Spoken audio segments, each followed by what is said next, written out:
Hola, hola, hola. Ingeniero, ¿qué tal? Buen Buenos día, buen días. día. Buen día, buen día. Mucho gusto. Hola, Expo Acústica y gente que nos está viendo. ¿Cómo andamos? Mando saludos desde acá de Dinamarca. Qué bien, qué bien. ¿Cómo está? ¿Cómo se encuentra? ¿Qué tal el clima Muy bien. ya? Ansioso, listo. Qué bueno, qué bueno. Pues, ¿qué le parece si damos inicio con su ponencia? Sí, suena súper bien. Pues vamos. Ok, perfecto. Bueno, pues como dijeron, mi nombre es Mario Alfredo Montoya Sandoval. Soy maestro en ciencias en ingeniería acústica y actualmente trabajo en Audion, que es una empresa que desarrolla un software de simulación acústica y también manejo un canal de YouTube, que de hecho es como originalmente me encontró Expo Acústica el año pasado, que se llama Awesome Acoustics. Al final les voy a poner la liga, que es un canal educativo de acústica donde presento cosas de teoría, de sonido. Y en esta presentación les quiero hablar sobre qué es la oralización, que es una forma de escuchar salas virtuales, y cuáles son las ventajas y cuál es el proceso de crear una oralización. Entonces, vamos a comenzar. Y tengo que cambiar de pantalla. Ahí está. Ok, entonces antes de hablar de, bueno, oralización es una de varias formas en las que podemos hacer una simulación de una sala virtual. Así que para empezar más generalmente vamos a hablar de qué se trata una simulación acústica como tal.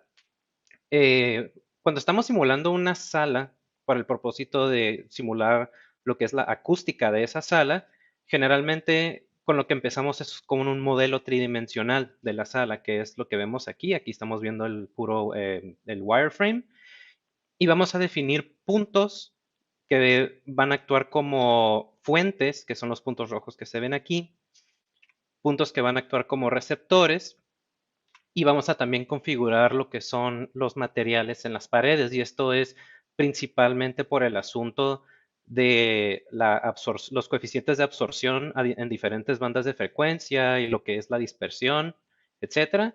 Y de hecho, por ejemplo, este gráfico es algo que se obtiene del software Audion, que es de nuevo el software que hace la empresa en la que actualmente trabajo. Entonces, con todos estos datos, el software hace cálculos y obtiene parámetros acústicos. Entonces, esto es como se vería una tabla de resultados y aquí mostrando nada más las primeras cuatro bandas de octava, pero hay más. Y entonces, nada más para resaltar algunos parámetros, podemos ver que aquí tenemos cosas como el, el tiempo de reverberación de 30, la fuerza de sonido, este parámetro que es el índice de transmisión de habla, el acrónimo es STI porque es Speech Transmission Index y es básicamente un número del 0 al 1 que cuantifica qué tan fácil es entender a una persona que esté hablando en esta sala.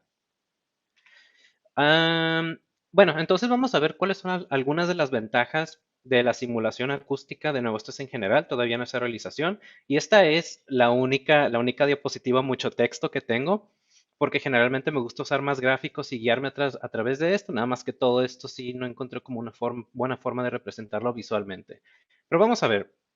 La primera de ellas es que nos permite predecir la acústica de una sala antes de construirla o si estamos acondicionando una sala que ya existe. Es decir, tenemos una sala y tenemos un trabajo donde queremos cambiar o mejorar la acústica.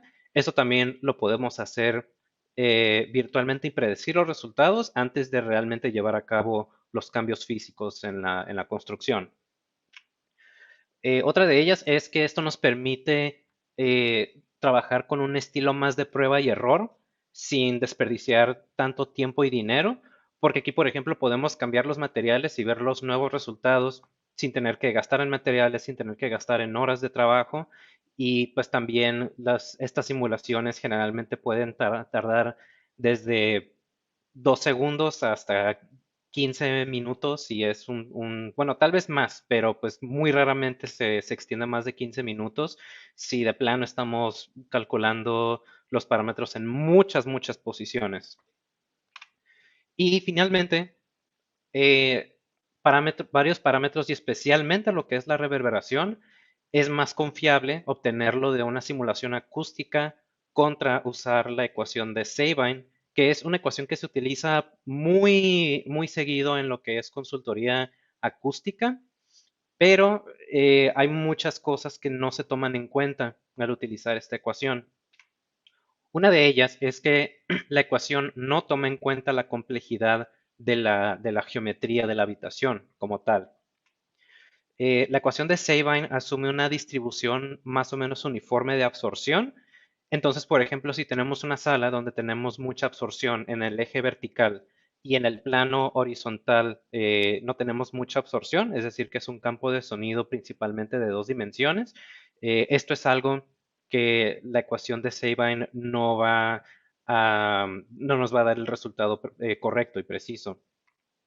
Y finalmente, la ecuación de Sabine asume un campo sonoro al menos más o menos difuso, lo cual muchas veces en realidad no va a ser el caso. Además, otra cosa es que pues nosotros como acústicos tenemos la capacidad de interpretar estos resultados, estos parámetros en números. Por ejemplo, podemos tener una idea más o menos de qué significa tener un tiempo de reverberación de 1.2 segundos, si eso es mucho, si es muy poco.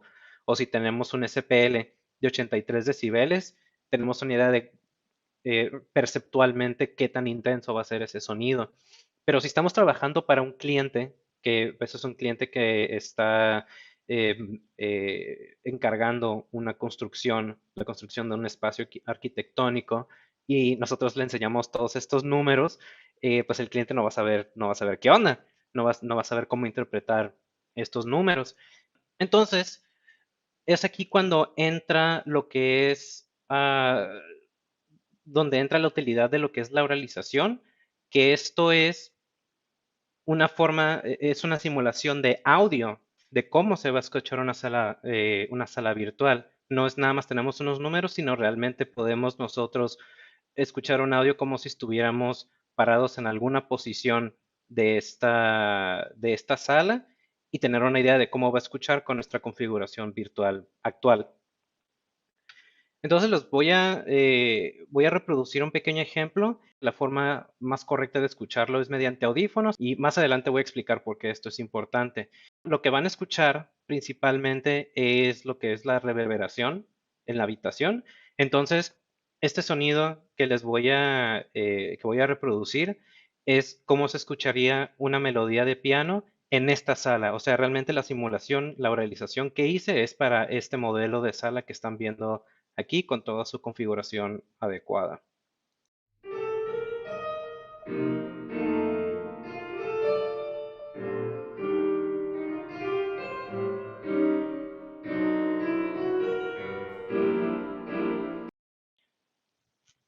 Muy bien, entonces voy a continuar. Entonces, ¿qué se necesita para lograr obtener una oralización?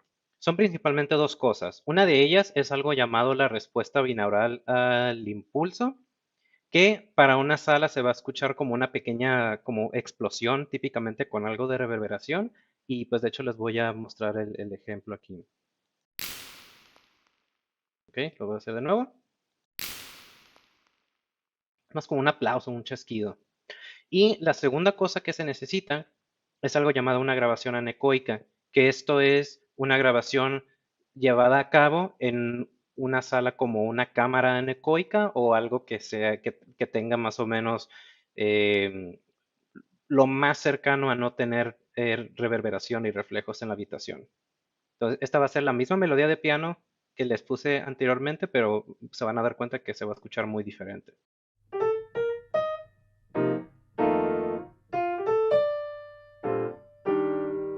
Y ahora sí, combinando esas dos señales, la explosión con reverberación y esta grabación anecoica, de nuevo obtenemos una simulación de cómo se escucharía el piano en esa sala.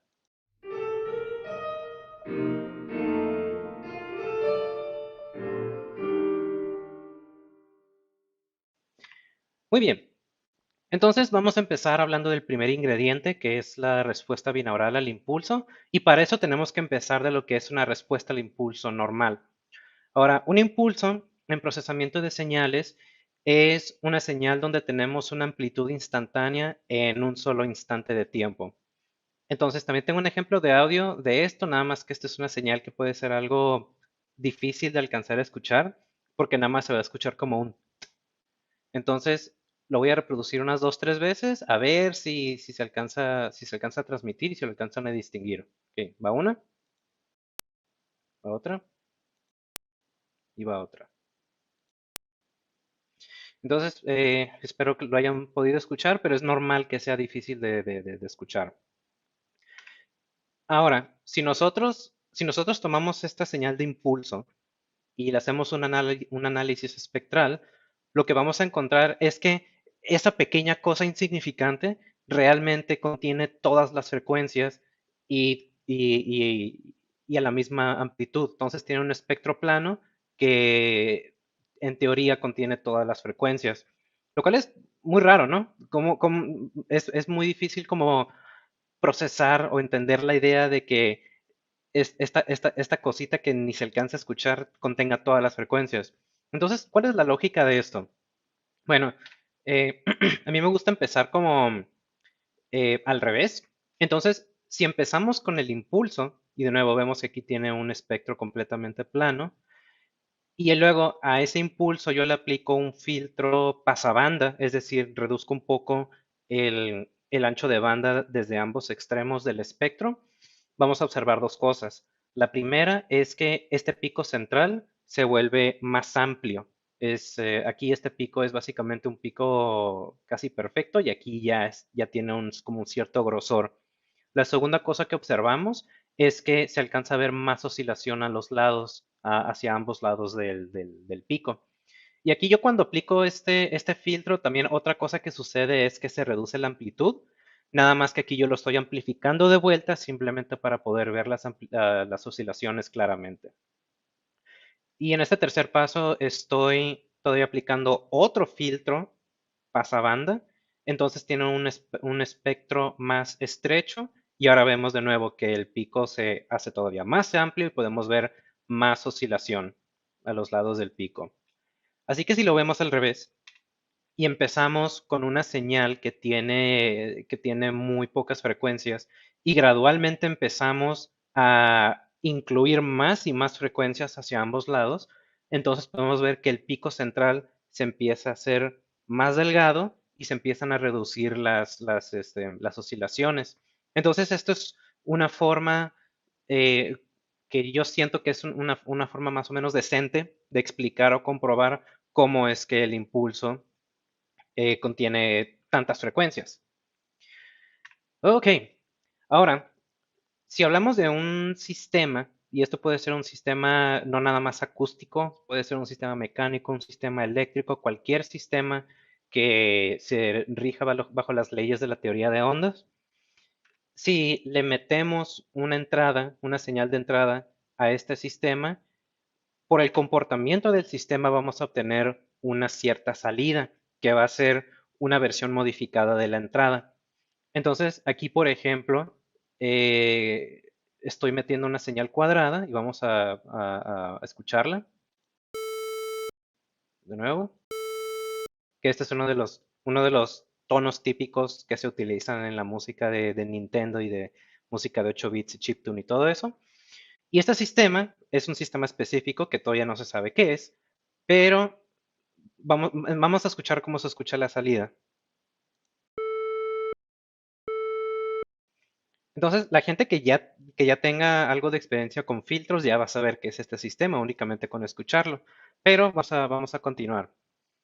A ver para revelar el misterio. Así que, si a ese mismo sistema le introducimos un impulso,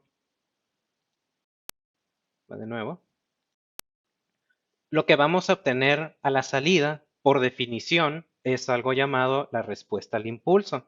Y esto también se va a escuchar, va a ser muy difícil de escuchar porque es una señal muy corta, pero sí se alcanza a escuchar que es un poco diferente a la señal que teníamos de entrada. Tal vez no se alcanza a escuchar muy bien. Pero bueno, entonces esto se llama la respuesta al impulso porque es la respuesta del sistema a una entrada de un impulso. Ok, Entonces, vamos a pasar todo esto al dominio de la frecuencia y recordemos de nuevo que el impulso es algo que tiene un espectro plano, es decir, la misma amplitud en todas las frecuencias. Y la señal que teníamos de salida, si lo vemos en frecuencia, vamos a ver esto. Entonces, como la entrada tiene un espectro plano, entonces nosotros podemos deducir que el sistema como tal tiene una respuesta en frecuencia igual a este espectro. Entonces es por eso que también a esta salida se le llama la respuesta en frecuencia. Entonces, esa es una forma de cómo nosotros identificamos cuáles son las características de filtrado que tiene un sistema. Entonces, si volvemos otra vez ahora al dominio del tiempo, entonces la lógica es la misma, nada más que, bueno, en el sentido de que tenemos una entrada que es un impulso y esta salida, llamada la respuesta al impulso, es de nuevo una forma de identificar y de describir el sistema. Tal vez no es tan obvio como la respuesta en frecuencia, pero es el equivalente de la respuesta en frecuencia nada más en tiempo, e incluso incluye otras cosas como los cambios de fase en las frecuencias. Así que esta señal nos permite identificar el sistema. Ok, vamos a continuar. Entonces, ¿cómo obtenemos una respuesta al impulso en una sala real? Esto no es simulación, eso es para una sala real, si estuviéramos haciendo mediciones acústicas en una sala. Bueno, la sala en este caso es nuestro sistema y la entrada es una señal que emitimos de un altavoz y la salida del sistema es la señal que nosotros grabamos en un punto receptor. Entonces aquí, por ejemplo, estamos enviando una señal y esta señal, este audio, este sonido, se refleja por las superficies de la sala y esos reflejos bueno, no son rayos, simplemente los visualizamos como rayos, pero tenemos que recordar que es un frente de onda continuo y todo eso se va a reflejar de formas muy complicadas, muy complejas alrededor de la sala y además que parte de la energía se absorbe en cada reflejo y a diferentes frecuencias. Entonces todo eso se combina para nosotros obtener una grabación aquí, que es la salida.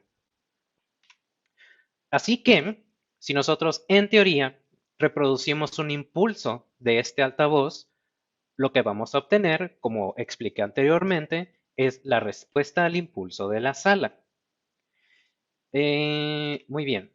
De hecho, esta respuesta al impulso se puede aproximar con un aplauso, nada más que para lo principal, para lo que nos sirve esta técnica de utilizar un aplauso para aproximar el impulso, es más que nada para nosotros tener una idea de lo que es el tiempo de reverberación. Porque pues la respuesta en frecuencia, pues nuestro aplauso va a tener un espectro específico, entonces no va a ser un espectro plano como el que necesitamos, pero sí nos da una idea de la reverberación. Entonces, aquí, por ejemplo, si carga el video, lo que estoy mostrando es yo de nuevo imitando un impulso en esta cámara que es una cámara reverberante. Nada más que aquí no estoy haciendo un aplauso, sino que estoy haciendo un chasquido con los dedos porque con una mano estaba sosteniendo el celular, entonces pues nada más me quedaba otra mano para hacer el sonido. Entonces, va de nuevo. Entonces, con ese sonido que estoy haciendo se pueden dar una idea de que esta sala es bastante reverberante. Aquí tengo otro ejemplo donde ahora sí estoy usando las dos manos porque lo que aprendí a hacer es a sostener el celular aquí entre la clavícula y la barbilla y ya tenía las dos manos para hacer el aplauso. Entonces aquí de hecho son dos videos seguidos, uno donde estoy haciendo el aplauso en mi habitación, en mi apartamento en el que vivía entonces, y luego en una cámara anecoica para que logren ver bueno, escuchar la diferencia.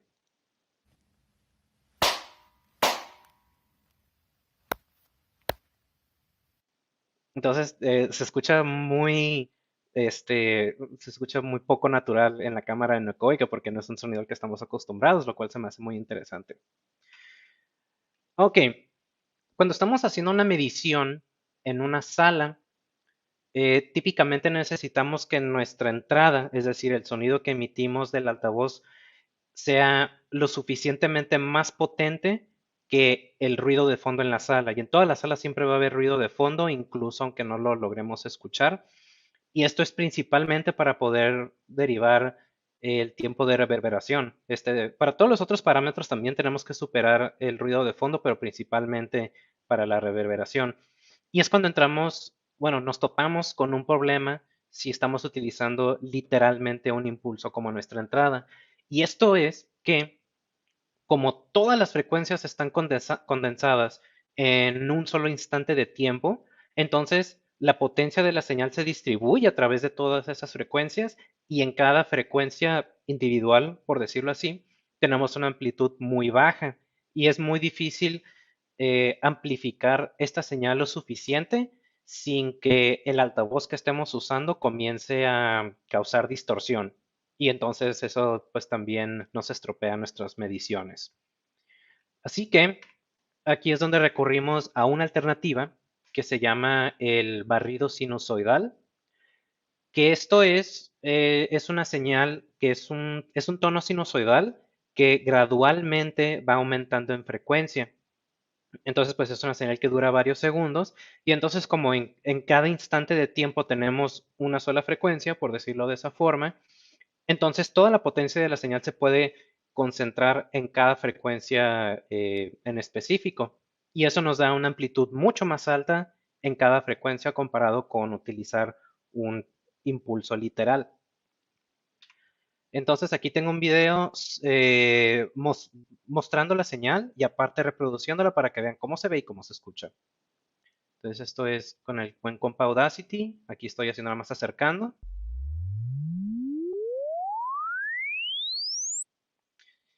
Entonces ese es el barrido sinusoidal. Y si se fijan, como va aumentando la frecuencia, el periodo se va volviendo más corto conforme avanzamos en la señal. Así que lo que haríamos nosotros realísticamente en una sala sería más bien reproducir este sonido, barrido, este barrido sinusoidal, y entonces lo que nosotros vamos a obtener en el punto receptor, donde estamos realizando la grabación, va a ser algo como esto. Entonces, esto va a ser cómo se escucharía realmente el barrido sinusoidal si lo emitimos en una sala, como en una sala de conciertos.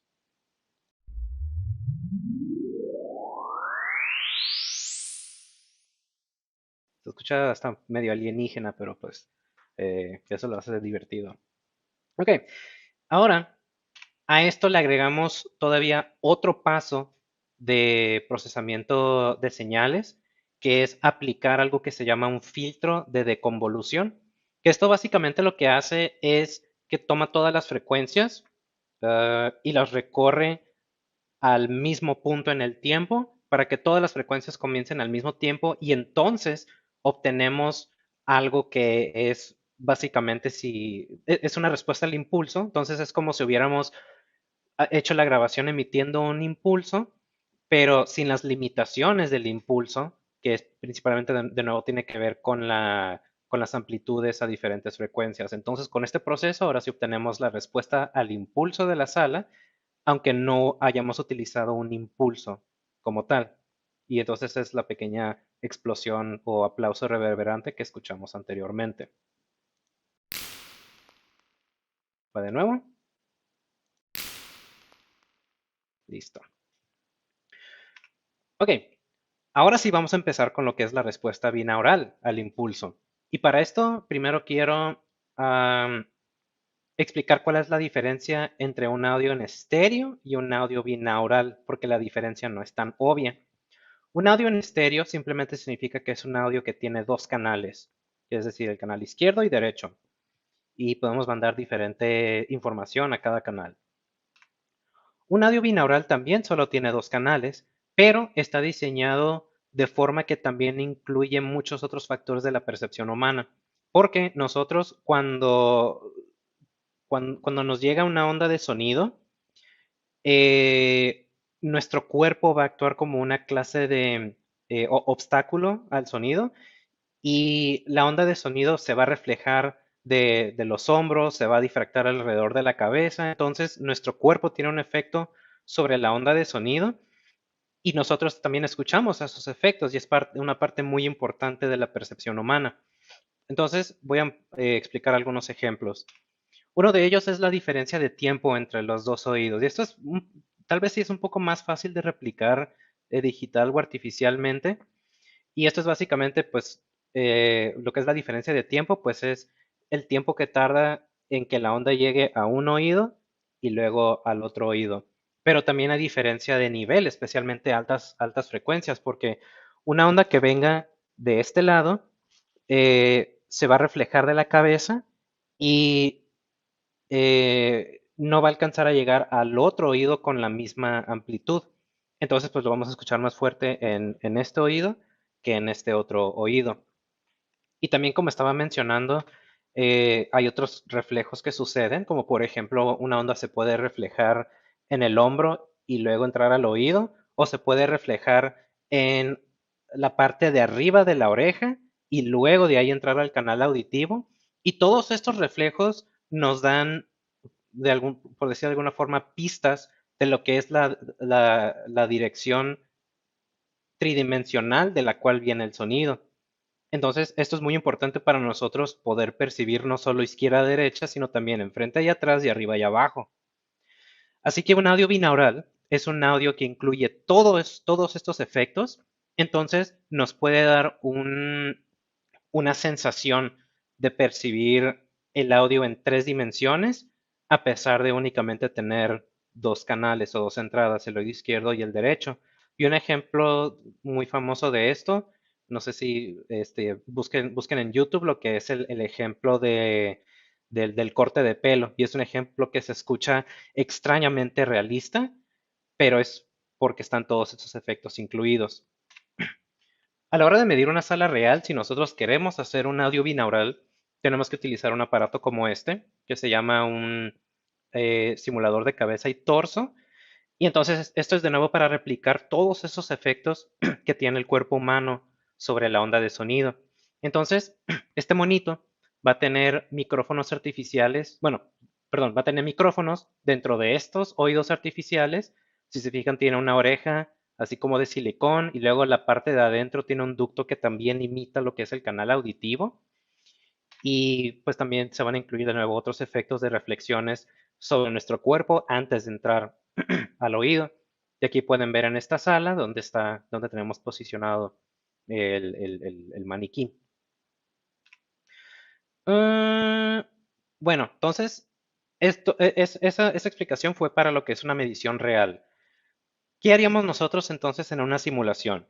Bueno, eh, explicando muy brevemente cómo funcionan las simulaciones, al menos en software como Audion, es que de la fuente se van a emitir muchos rayos que se van a reflejar en las paredes y de nuevo se va a calcular la absorción en cada reflejo, en cada superficie a diferentes frecuencias, el, el ángulo en el que se refleja el rayo y finalmente todos estos rayos se recogen en el punto de receptor y aquí se calcula la respuesta al impulso. Y este es un diagrama muy simple, pero en práctica se utilizan miles de rayos para, digamos, explorar toda la geometría, por así decirlo. Esto nos puede dar una respuesta al impulso monaural, es decir, todavía no es binaural, es nada más de un canal, así que tenemos que introducir otro paso extra, que es en ese punto receptor aplicar algo llamado una función de transferencia relacionada a la cabeza. Las siglas en inglés es HRTF, que es Head Related Transfer Function. Y este es un filtro que va a atenuar o desfasar las ondas a diferentes grados, dependiendo de la dirección en la que lleguen. Entonces, de nuevo, retomando el ejemplo de la onda de sonido que llega de este lado, para el canal del oído izquierdo, bueno, este es mi oído izquierdo, vemos que estamos al revés. Para el oído izquierdo, no va realmente a atenuar los rayos que vengan del lado izquierdo, y para el canal derecho del filtro, sí va a aplicar una mayor atenuación, pues para incluir ese efecto de la diferencia de nivel entre los dos oídos. Entonces, básicamente este filtro es una versión, digamos, digital del maniquí, del simulador de cabeza y torso. Y entonces obtenemos ahora sí lo que es la respuesta binaural al impulso de la sala, es decir, la respuesta al impulso de la sala como se escucharía por un cuerpo humano. Y nada más agregando un poco más a esto, si fuéramos a grabar, bueno, regresando a a la sala real, si fuéramos a hacer la misma grabación con un solo micrófono, ese micrófono no va a introducir todos estos efectos que causa el cuerpo humano sobre la onda y entonces el audio no se va a escuchar como lo escucharía una persona realmente y la persona no alcanzaría a distinguir una, digamos, tridimensionalidad, por así decirlo, del sonido. Entonces vamos a regresar a donde estaba. Y este filtro, el HRTF, típicamente está diseñado para un cuerpo humano promedio y sí se podría hacer, digamos, todavía más preciso si estuviera diseñado al cuerpo de cada persona individual, porque pues diferentes personas tenemos diferentes cuerpos, hombros, cabeza, etcétera. Em, pero generalmente con tener los datos de un cuerpo humano promedio ya es bastante acertado. Ok, entonces vamos con las grabaciones anecoicas. Y aquí tenemos un ejemplo de lo que es una chica tocando el violín en una sala, en una cámara anecoica. Y entonces esta grabación se va a escuchar de esta forma.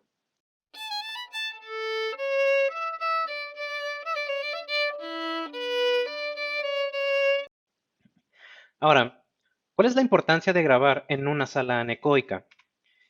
Y esto es que si grabamos en una sala donde va a haber reflejos de las paredes, entonces la grabación va a incluir la acústica de la sala. Así que cuando queramos hacer la oralización con la sala de interés, que en este caso sería esta sala de conciertos, el resultado final va a incluir tanto la acústica de la sala de grabación como la acústica de la sala de interés y estos se van a combinar y se van a apilar uno sobre el otro y pues no va a ser el resultado que queremos. Así que es básicamente para nosotros poder tener la libertad de combinar el audio con cualquier sala y que el resultado sea acertado. Ok, entonces ya por fin tenemos nuestros dos ingredientes, la respuesta binaural al impulso y la grabación anecoica. Y estos se combinan a través de un proceso matemático llamado convolución y eso es lo que finalmente nos da la oralización. Entonces, creo que la convolución también es un concepto matemático que puede ser un poco difícil de realmente entender, entonces también incluye una pequeña explicación de qué es eso. Pues una convolución es básicamente la multiplicación de todas las muestras de una señal por todas las muestras de una segunda señal y el resultado de cada multiplicación se coloca en un instante de tiempo de acuerdo a las dos muestras. Así que, por ejemplo, aquí tengo bueno, este ejemplo donde tengo una cola reverberante, pero es nada más la mitad positiva y ahorita van a ver por qué. Y esta otra señal son prácticamente puras muestras ceros, nada más con tres muestras aquí que se alcanzan a ver que tienen una cierta amplitud.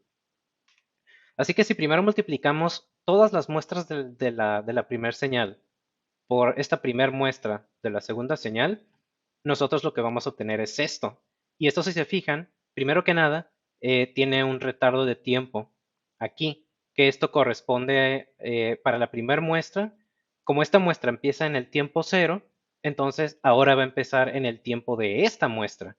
Y pues las demás muestras siguen ese retardo y entonces toda la señal se recorre.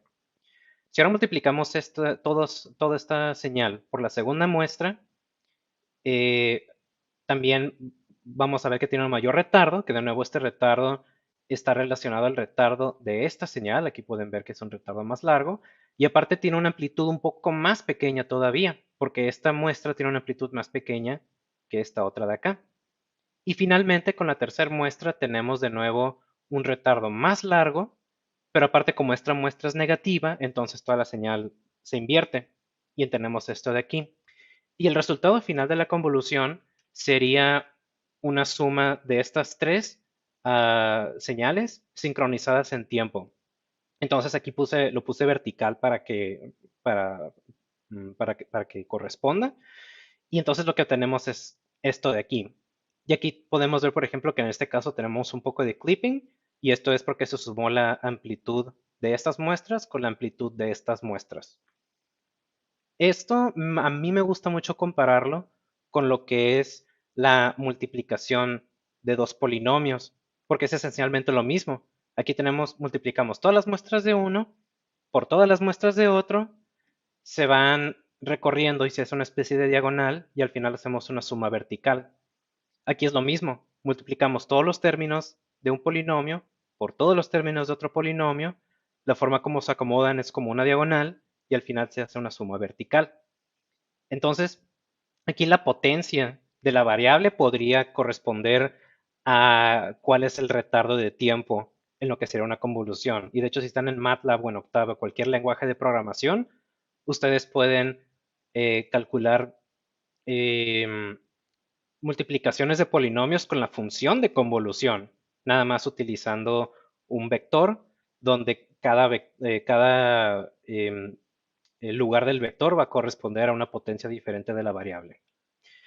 Anyways, vamos a continuar. Así que digamos que en este caso ya tenemos la respuesta al impulso binaural de esta sala. Entonces lo que podemos hacer es tomar muchas diferentes grabaciones anecoicas y simular cómo se van a escuchar en esta sala. Así que aquí de nuevo tenemos la fuente en este punto del escenario y tenemos el receptor o donde vamos a estar escuchando en esta parte de atrás del área de audiencia. Así que vamos a escuchar primero cómo se escucharía el piano, que es el ejemplo que he estado poniendo.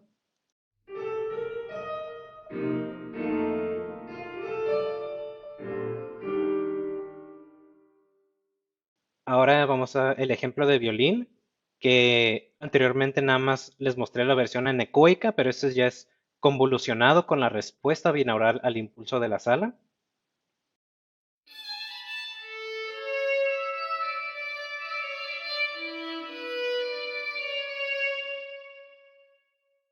Y finalmente con la grabación anecoica de una persona hablando.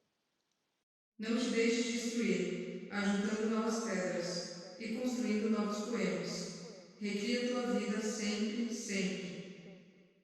Y también podemos hacer lo contrario, podemos tomar una sola señal anecoica y simularla con varias diferentes salas. Entonces, la combinación se puede hacer en cualquier sentido.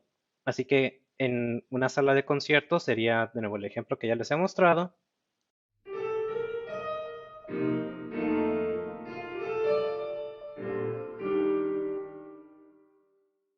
Si lo escuchamos en una catedral, se van a dar cuenta que hay todavía más reverberación que en la sala de conciertos.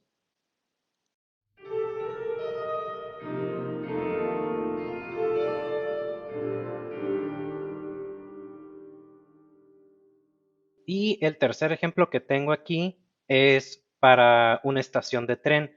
Y aquí la imagen muestra una estación de tren de Inglaterra, que fue la imagen de uso gratuito que pude encontrar, pero la simulación está basada en en la estación central de Copenhague. Obviamente sin los sonidos de los trenes, sin los sonidos de la gente, es decir, como si la estación estuviera vacía y sin actividad. Y aquí se van a dar cuenta que no nada más hay reverberación, sino también hay un eco em, medio enfadoso para esta aplicación.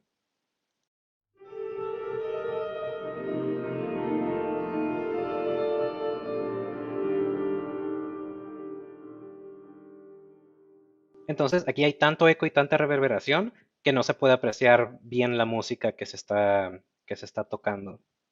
Un recurso que les puedo recomendar es la página de internet de mi empresa. Bueno, no es como mi empresa, pero es la empresa en la que trabajo, que es audion.dk.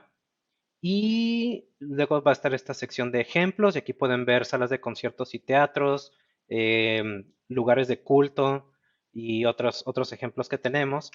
Y entonces, cuando vean en los ejemplos específicos, eh, estas secciones que se van a ver con un botoncito de play y una imagen, aquí es donde pueden escuchar. Entonces, pues todo esto de la oralización, la forma, digamos, más eficaz y profesional de hacerlo es a través de un software de simulación, de nuevo como Audion o como algunos otros que existen, pero si ya tienen la respuesta al impulso binaural y la grabación anecoica, ustedes mismos pueden hacer la combinación utilizando convolución en software como MATLAB o en Octave o de nuevo cualquier lenguaje de programación donde puedan realizar una convolución. Entonces pueden hacerlo por sí mismo. Y para poner este ejemplo, nada más ya esto ya es lo último, es un ejemplo que va a ser bastante rápido, yo creo, es que les voy a mostrar cómo se hace en Octave. Y aquí lo estoy haciendo, pues bueno, Octave es una alternativa libre a MATLAB.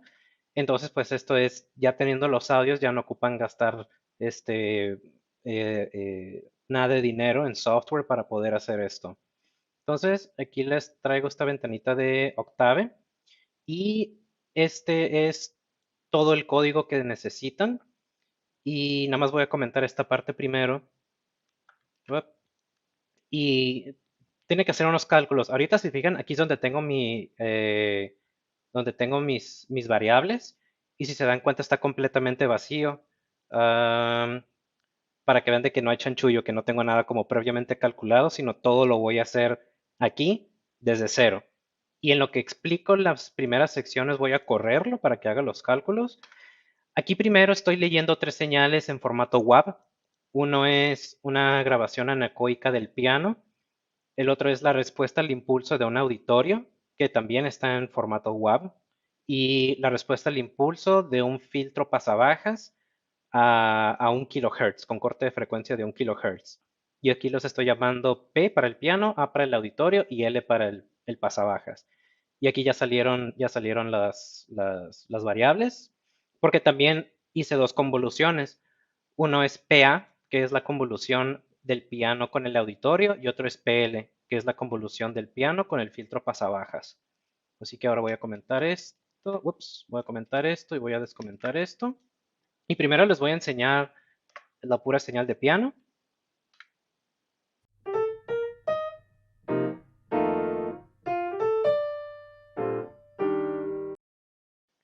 Luego les voy a enseñar la respuesta al impulso del auditorio. Y de nuevo, eso también está grabado como un archivo de audio.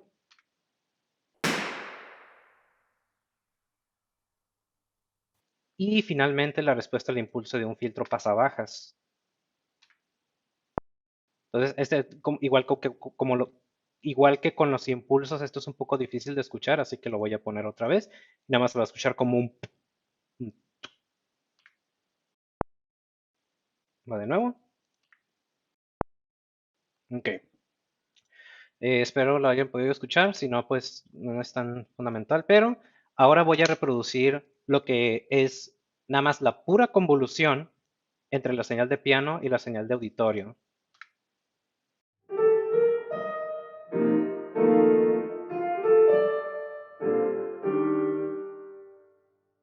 Y si se fijan, eso ya contiene la reverberación del auditorio.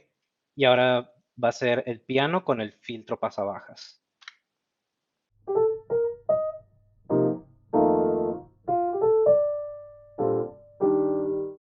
Entonces, si se fijan, se escucha como si alguien estuviera tocando el piano atrás de una puerta cerrada. Y eso es porque las paredes y las puertas acústicamente tienen muy generalmente un efecto como de un filtro pasabajas acústico. Pero bueno, entonces con eso concluye mi presentación.